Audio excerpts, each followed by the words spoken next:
Cincinnati leaders are preparing to sue the owners of a downtown hotel, calling it, quote, an immediate hazard. The 9 on Your Side I-Team learned city and county leaders are going to file a public nuisance complaint against the owners of the Terrace Plaza Hotel. That's right. This actually comes after the city's Historic Conservation Board recommended designating the hotel as a local landmark, requiring developers to create a plan that respects the hotel's historic integrity. Investigative reporter Paula Christian explains what's at stake.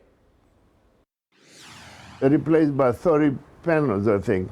Gus Miller is cleaning up a huge mess in his downtown store. The ceiling was on the floor, water was drained down, and nothing I could do. Miller owns Batsake's Hat Shop. The store is over a century old and is a Cincinnati institution.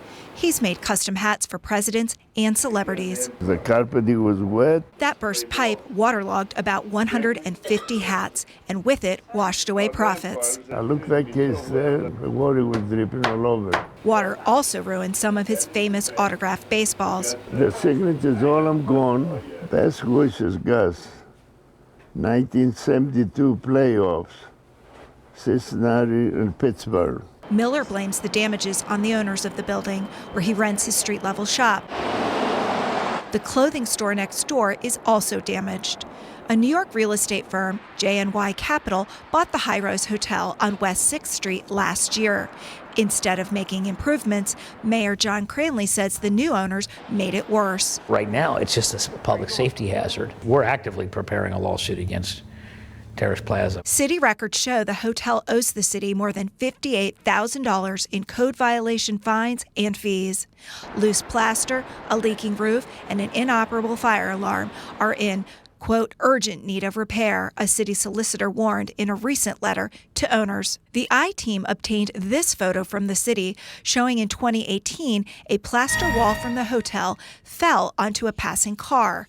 It smashed the windshield with 2 adults and a child inside. When people are almost killed driving on our streets and a plaster falls off a building because they're slumlords, there's no question that that will be Exhibit A in our public nuisance case. Hamilton County Prosecutor Joe Dieters agrees. He tells me he'll file a lawsuit once he receives that evidence from the city. It's a tool that we can use with blighted properties. We don't use it a lot, but when you have disasters like this, we will use it. In an email statement to the I-Team, a lawyer for JNY Capital says the building had been vacant for nearly a decade and was already, quote, severely dilapidated when JNY bought it last August.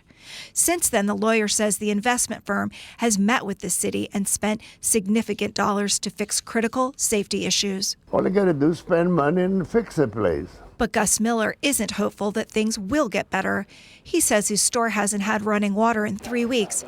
That means he can't steam new hats. This used to be the best hotel in the city. At age 85, Miller wonders if he'll ever see the hotel restored to its former glory. But you know that we're gonna do something. Okay, I hope I live long enough to see something. Once prosecutors file a complaint, the building will be closed for 30 days. Then a judge will decide whether or not to keep it closed. Paula Christian, 9 on Your Side. So Gus Miller, the owner of Batsake's Hat Shop, told us today he now has running water and can steam hats once again. The Terrace Plaza Hotel is on the Register of National Historic Places. It opened in 1948. For more on its history and why preservationists want to save it, you should check out Paula's story on WCPO.com.